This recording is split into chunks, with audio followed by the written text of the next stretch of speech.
अपने पिता की मौत के बाद कुकू का ये रोज का काम था। वो बहुत देर तक लाल गुलाबों के बाग में बैठा रहता और बहुत सारी बातें खुद से करता रहता। पापा पापा, काश आप ना मरे होते, आप हमारे साथ होते। देखे, माँ ने इतनी मेहनत से घर बनाया था और कालू मामा ने माँ से वो घर छीन लिया। माँ की मेहनत से बनाया हुआ घर कालू के पास है और हम अभी भी बेघर हैं। बारिश में भीगती रहती है हमारी माँ। अरे उठ रे कबूतर, तू तो बहुत ही आलसी है। बहुत दिनों से तूने आलस की हुई है। बारिश में तेरे लिए मसला हो जाता है। मिट्टू के घर कब तक रहेगा? अब अपना घर बनाने का सोच। ऐसा कह के कबूतर वहां से उड़ जाता है और उसको बहुत जल्द ही लकड़ियां मिल जाती हैं जो बहुत मजबूत थी। अरे अच्छा हुआ, ये मजबूत और अच्छी लकड़ी मिल गई मुझे। अब ले जाता हूँ इनको और घर बनाता हूँ। बस वो ऐसा ही करता है, अपना घर बना के रहने लगता है। इधर मिट्टू ने तो पहले से ही अपना घर बना लिया था। कालू कौवे ने चिड़िया का बनाया हुआ घर उससे छीन लिया था। हर बरसात की तरह कालू कौवा दूसरे परिंदों से ही घर छीन के उसमें रहने लगता था। यहाँ बेचारी पारो चिड़िया इतनी मेहनत से अपना घर बनाती है, लेकिन वो कालू कौवा के छीन लेने के बाद फिर से बाहर घोंसले में बैठी होती है और बहुत चिंतित होती है। आज भी बादल बने हुए हैं, बारिश हुई तो आज फिर से पूरी रात भीगना पड़ेगा। कुछ देर में तेज बारिश शुरू हो जाती है। जैसे ही बारिश होती है तो अपने घर के सामने वाले दरख्त के सुराख में पारो चिड़िया अपने दोनों बच्चों को रख देती है। बच्चों के लिए तो पारो चिड़िया ने वो जगह देख रखी थी, लेकिन उसके अपने लिए कोई जगह ना थी, क्योंकि दरख्त के सुराख में सिर्फ बच्चों की ही जगह बनती थी। खुद वो पूरी रात भीगती रहती है।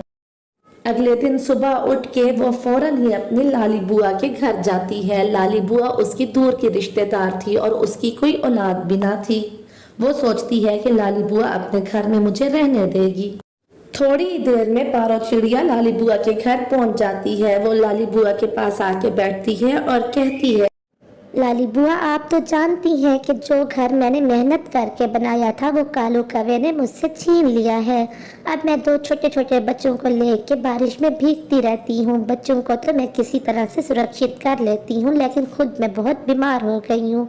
अगर आप इजाज़त दें तो कुछ दिन बरसात के दिनों में आपके घर में हम ठहर जाएं।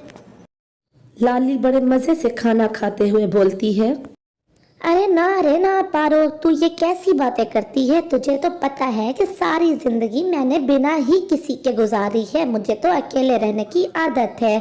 मैं किस तरह से भला तुम लोगों के साथ रह सकती हूँ?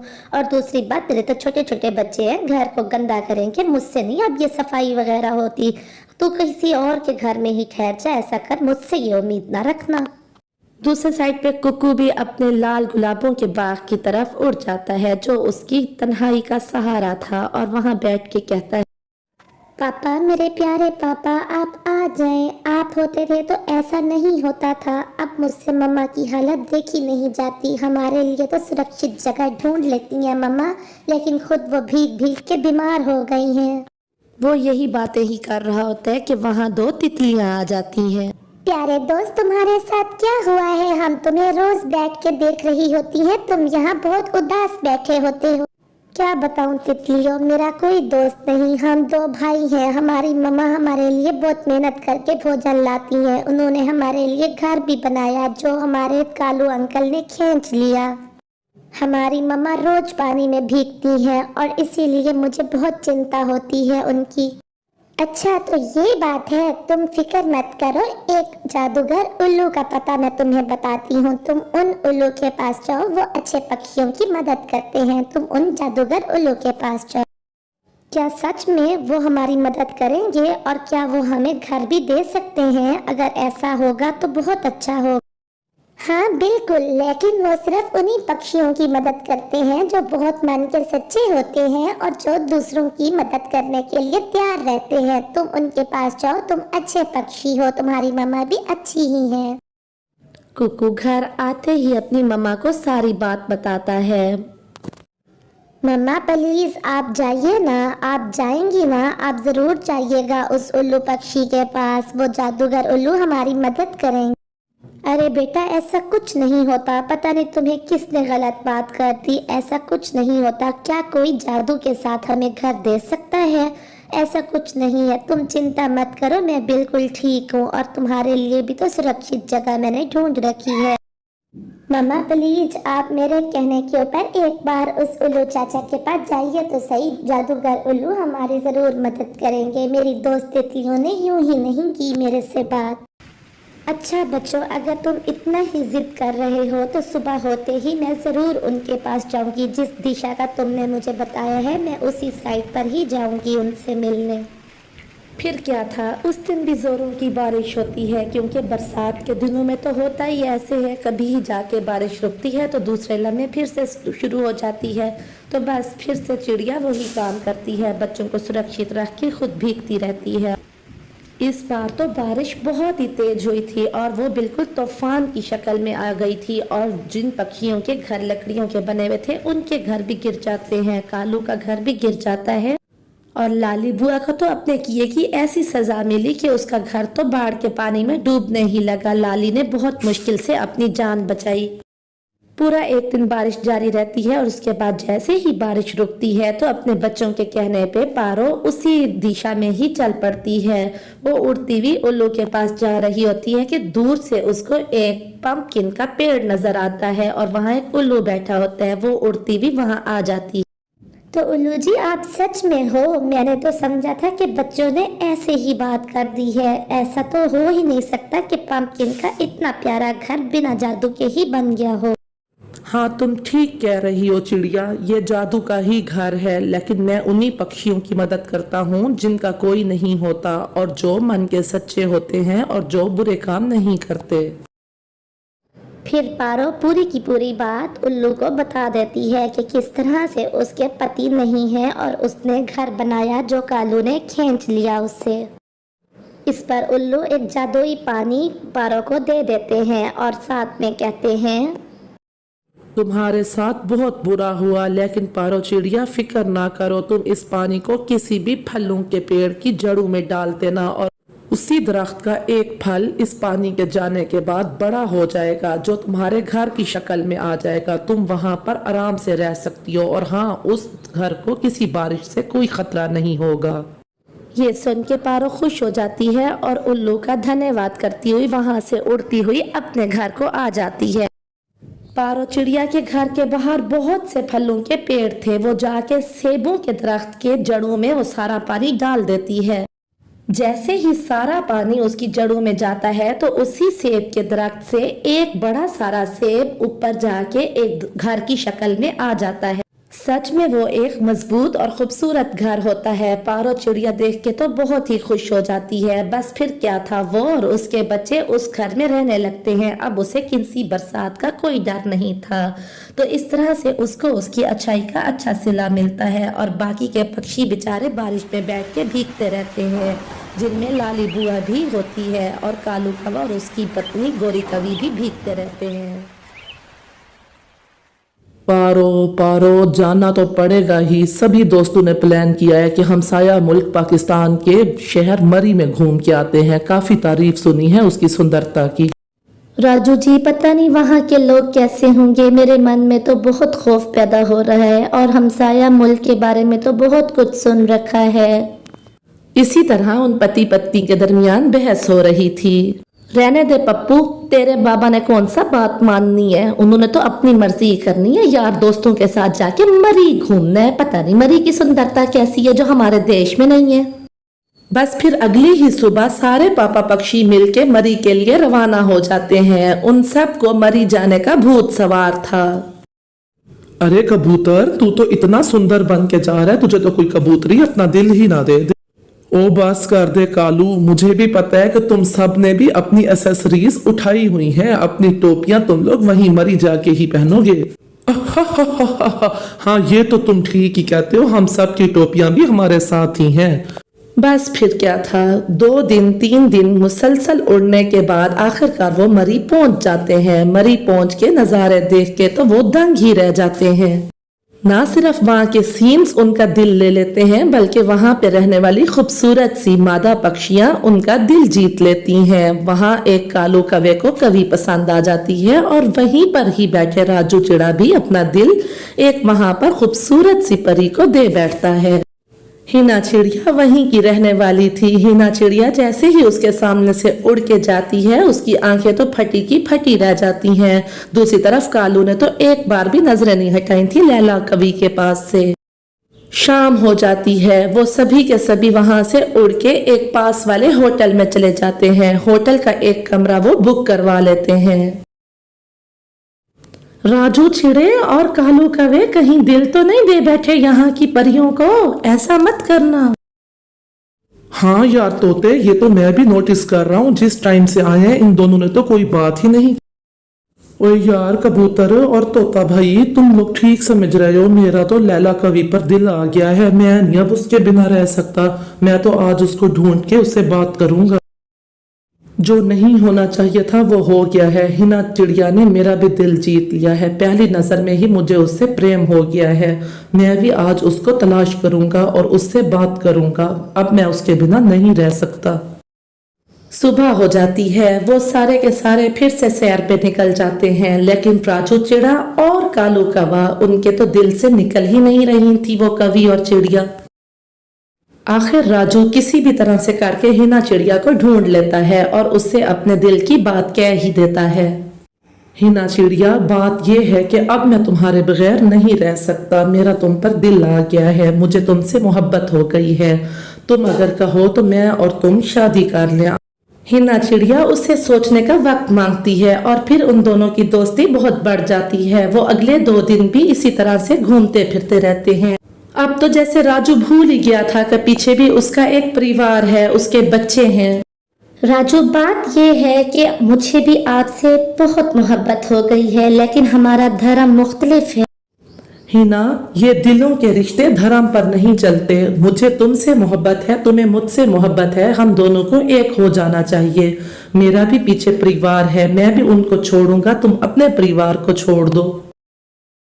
मेरा परिवार कभी भी नहीं मानेगा, क्योंकि मुख्तलिफ धर्म के और मुख्तलिफ कंट्री के लोगों को हम कभी भी बेटियां नहीं देते। दूसरी तरफ पारो चिड़िया बैठी सोच रही होती है। ए जी, कितने दिन हो गए, अब आ भी जाओ आप। मैं और बच्चे बहुत परेशान हैं आपके बिना। मम्मा मम्मा, पापा कब आएंगे? 5 दिन हो गए पापा को गए हुए, अभी तक नहीं आए। मुझे तो बहुत याद आ रही है उनकी। हाँ मेरे बेटे, मुझे भी उनकी बहुत याद आ रही है और बहुत सारे कामकाज ऐसे हैं जो उनके बिना अधूरे हैं। बस पापा आने ही वाले होंगे। इधर आखिर हिना चिड़िया और राजू चिड़ा आपस में शादी कर लेते हैं। हिना अपने परिवार से चोरी राजू से निकाह कर लेती है। वहाँ लैला कवि और कालू कवे के दरमियान भी मोहब्बत बहुत आगे बढ़ गई थी। कालू, बात ये है कि मुझे तुमसे बहुत प्रेम हो गया है। मैं भी अब तुम्हारे बिना रह नहीं सकूंगी, तो बस आज ही शाम को हम दोनों शादी कर लेंगे। क्या लैला, सच में? ये तो तुमने मुझे खुश करने वाली बात कर दी। हम आज ही आपस में शादी कर लेंगे और कल हम इंडिया अपने जंगल में रवाना हो जाएंगे। मैं तुम्हें अलग घर में रखूंगा और बहुत खुश रखूंगा। बस फिर क्या था, उसी दिन शाम को लैला कवि भी अपने परिवार से चोरी कालू से शादी कर लेती है। अगले दिन सुबह होते ही राजू हिना चिड़िया को लेके, जबकि कालू अपनी पत्नी लैला कवि को लेके वहां से वापस अपने जंगल लौट आते हैं। और कबूतर और तोता बहुत शर्मिंदा होते हैं कि हम किस तरह से इनकी पत्नियों को मुंह दिखाएंगे। शर्मिंदा और झुके हुए सर के साथ कबूतर और तोता भी वापस आ जाते। कालू जी कह दीजिए, कह दें कि ये जो मैं देख रही हूँ वो झूठ है, ये मेरी आंखों का धोखा है। कह दें, आप ऐसा नहीं कर सकते मेरे साथ, आप धोखा नहीं दे सकते मुझे। जो तुम देख रही हो गोरी, वही सच है। लैला कवि अब मेरी पत्नी है और कल सुबह होते ही हम अपने अलग घर में शिफ्ट हो जाएंगे। तुम मेरे बेटे राजू का अच्छे से ध्यान रखना। पापा, आप बहुत बुरे हैं, आप बहुत बुरे पापा हैं। आपने मम्मा को और मुझे बहुत बड़ा धोखा दिया है। मैं आपको कभी माफ नहीं करूंगा। कालू जी, इस धोखे को मैं कभी माफ नहीं करूंगी। दूसरे देश की, दूसरे धर्म की आप पत्नी बना के आ गए और अपनी ही धर्म की पत्नी को आप भूल गए। अगर ऐसा है तो जाइए, मैं आपको कभी माफ नहीं करूंगी। दूसरी तरफ राजू चिड़ा भी हिना चिड़िया को लेके अपने घर के पास पहुंच जाता है। पारो चिड़िया के ऊपर भी एक पहाड़ टूटने वाला था। पारो, ये मेरी दूसरी पत्नी है, इसका नाम हीना है। हम आज रात यहाँ गुजारेंगे और कल सुबह हम अपने नए घर में शिफ्ट हो जाएंगे। मुझे माफ कर देना, लेकिन मुझे पहली नजर में ही हिना से प्यार हो गया था। अच्छा, तो आप ये जुल्म का पहाड़ तोड़ने के लिए गए थे दूसरे देश में। मेरा और बच्चों का क्या कसूर था। पारो, दिल पर किसी का काबू नहीं होता। मेरा दिल हीना चिड़िया पे पहली नजर में ही आ गया था। मुझे माफ कर देना, लेकिन मैं अब अलग घर में हीना के साथ रहूंगा। फिर वो दोनों अगली सुबह ही नए घर में शिफ्ट हो जाते हैं। वो किराए पे एक अच्छा सा घर लेके हीना को दे देता है। हीना, तुम्हें इस घर में कोई कमी नहीं होगी, खुश होके रहो अब यहाँ। दूसरी तरफ कालू कौवा भी लैला को लेके दूसरे घर में आ जाता है। अब वो गोरी की बच्ची तुम्हें परेशान नहीं करेगी। ये घर तुम्हारा है और तुम मेरे साथ खुशी खुशी यहाँ रहोगी। इस तरह से धोखा खाई हुई पारो रोने लगती है और वो बिना ही राजू के अपनी जिंदगी गुजारने का फैसला करती है। यहाँ गोरी कवि भी रोते रोते ही रात बिता दे। कालू जी, मुझे मेरे माँ बाप ने बहुत प्यार से पाला है और मेरे खर्चे भी बहुत ज्यादा हैं। मेरे खर्चे तो आपको करने ही हो। कई दिन गुजर गए थे। पप्पू बहुत बीमार रहने लगा था। मम्मा, मैं चाहता तो हूँ कि मैं सब कुछ भुला दूं, लेकिन मुझसे कुछ नहीं भुलाया जाता। पप्पू मेरे बेटे, इस तरह से तो तू और भी ज्यादा बीमार हो जाएगा। अब देख तेरी तबीयत कितनी खराब रहने लगी है। मैं तो बहुत परेशान हूँ। माँ, मुझे हर वक्त ही चक्कर आते रहते हैं और मुझे मतली भी होती रहती है। मुझे लगता है पता नहीं मुझे क्या होता जा रहा है। चल आ बेटा, मैं तुझे डॉक्टर टिंकू के पास लेके चलती हूँ। एक तो मुझे ठीक से उनका पता ही नहीं कि उनका क्लिनिक कहाँ है। पहले तो सारा काम तेरे पापा ही किया करते थे। फिर वो दोनों वहाँ से डॉक्टर टिंकू के पास जाने के लिए निकल पड़ते हैं। गोरी ने कभी भी इस तरह के काम खुद से नहीं किए थे। उसे पहली बार करना पड़ रहा था। रास्ते में बारिश शुरू हो जाती है। पप्पू, यहाँ पर करीब ही घर है चिड़िया का। आ हम पारो चिड़िया के पास चलते हैं, क्या पता उसके पास कोई उपाय हो। हाँ मम्मा, आए चिड़िया आंटी के घर चलते हैं। मुझे बहुत चक्कर आ रहे हैं। हाँ मेरा बेटा, डॉक्टर के यहाँ जाने को तो काफी टाइम लग जाएगा और इधर बारिश भी बहुत हो रही है। आ हम पारो के घर चलते हैं। चल मेरा बेटा, सब्र कर, सब्र का फल मीठा होता है। गोरी खुद तो बहुत दुखी होती है, लेकिन अपने बेटे पप्पू को हमेशा सब्र करने का ही कहती है। फिर वो दोनों उड़ते हुए चिड़िया के घर के पास आ जाते हैं। गोरी चिड़िया का दरवाजा बजाती है और साथ में कहती है, पारो बहन जरा दरवाजा खोलो, मैं और पप्पू आए हैं। हम बारिश में भीग रहे हैं, जल्दी से दरवाजा खोलो और हमें अंदर ले लो। अरे गोरी बहन, इतनी तेज बारिश में आप कैसे आ गई? खैर तो है, सब ठीक है ना? क्या बताऊं पारो, जब से कालू ने हमें धोखा दिया है, पप्पू तो इस गम से बाहर ही नहीं आ रहा और बहुत बीमार रहने लगा है। दुख तो बहुत बड़ा है, लेकिन अब हमें सब्र करना होगा और कोई उपाय निकालना होगा। मम्मा, मैंने आज से ये फैसला किया है कि मैं भी आपके साथ भोजन ढूंढने गया करूंगा, बल्कि मैं अब आपके हर काम में ही मदद किया करूंगा। अब मैं बड़ा हो चुका हूँ, मैं आपको इस तरह से अकेले नहीं छोड़ूंगा। अरे मैं सदकी मैं वारी पारो, तेरा बेटा कितना समझदार हो गया है। मम्मा, मुझे बहुत जोर जोर से चक्कर हो रहे हैं, कुछ करो। मम्मा मम्मा, मेरा सर घूम रहा है, कुछ कर लो। गोरी बहन, अब जो करना है हमें खुद ही करना है। अपने पतियों के पीछे हम इस तरह से नहीं बैठ सकती। चलो हम दवाई लेने चलते हैं, इन दोनों को यहीं छोड़ दो। हाँ हाँ पारो बहन, तुम ठीक कहती हो। वैसे भी इतनी बारिश में ये कहाँ उड़ पाएगा। फिर गोरी और पारो चिड़िया दोनों डॉक्टर टिंकू के पास इतनी तेज बारिश में उड़ जाती हैं, क्योंकि उन्हें पप्पू की दवा लेनी थी। पारो और गोरी के जाने के बाद पप्पू बहुत ही निढाल हो चुका होता है, जो वहीं पर लेट जाता है। पप्पू मेरे दोस्त, अब तुम्हें भी हिम्मत करनी होगी। हम अपनी माँ को इस तरह से परेशान होता नहीं देख सकते। अब हम भी अपनी माँ की मदद किया करेंगे और भोजन ढूंढने जाएंगे। हाँ बिल्कुल, तुम ठीक कह रहे हो कुकू। बस मैं एक बार ठीक हो जाऊं तो फिर हम दोनों दोस्त मिलके अपनी माँ की मदद करेंगे।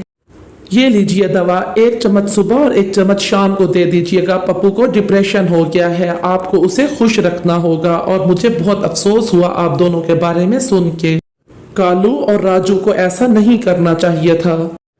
फिर गोरी और पारो दवा लेके वापस आ जाती हैं। बारिश बहुत तेज थी, उनके पंख गीले हो चुके थे, लेकिन जैसे तैसे करके वो घर पहुंच जाती हैं।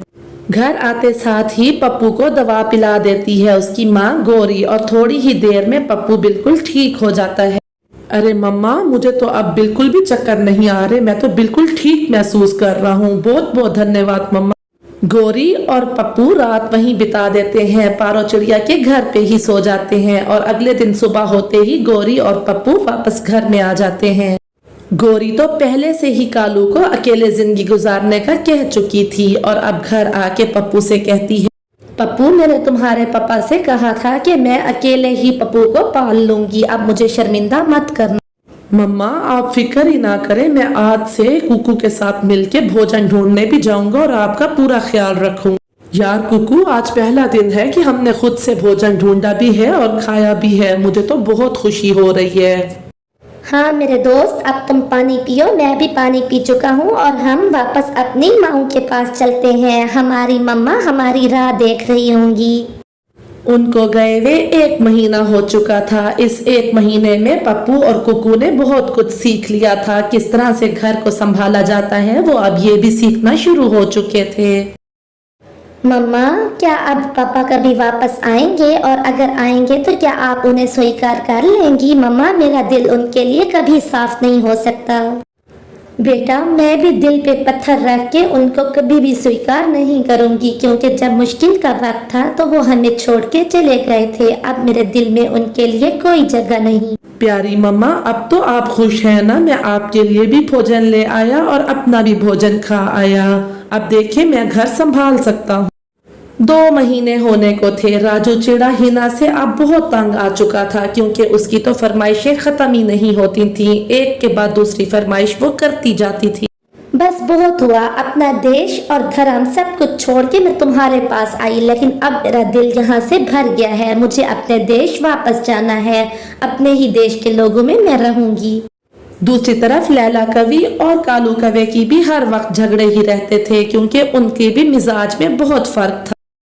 जो भी हो जाए कालू जी, मुझे अब यहाँ नहीं रहना, क्योंकि मैं अब थक चुकी हूँ। मुझे अपने देश की याद आती है और अपने देश के पक्षियों की भी मुझे बहुत याद आती है। अपना घर, अपना सब कुछ तुम अपने पास रखो और मैं जा रही हूँ अपने देश वापस। एक दूसरे धर्म और दूसरे देश के लड़के के साथ मैं और नहीं रह सकती। लैला कवि और हिना को गए हुए बहुत दिन हो चुके थे। कालू कवा एक दिन बैठा होता है कि उसको एक चील आके जख्मी कर देता है। गौरी ने तो मुझे पहले ही मना कर दिया था कि अब वापस ना आना। मैं जाता भी तो किसके पास जाता?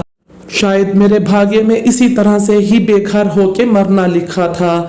मैंने सोचा था कि गौरी से कभी जाके माफी मांग लूंगा और अपने पप्पू को प्यार करूंगा, लेकिन शायद भाग्य में ऐसा नहीं लिखा था। मुझे माफ कर देना गौरी। ऐसा कह के कालू कवा मर जाता है। दूसरी तरफ राजू चिड़ा हिम्मत करके वापस आता है, लेकिन पारो उसे स्वीकार नहीं करती। जब मुश्किल वक्त था तब तो आप हमारे पास रहे नहीं। दूसरे देश, दूसरे धर्म की लड़की से आपको बहुत प्यार हो गया था। अब जाइए, हमने अकेला रहने सीख लिया है। पारो के इस तरह से इनकार सुनने के बाद राजू चिड़ा वहां से चला जाता है और फिर पारो ने कभी जानने की कोशिश भी नहीं की कि वो किस हाल में है। तो कैसी लगी आपको ये कहानी? लाइक कीजिए।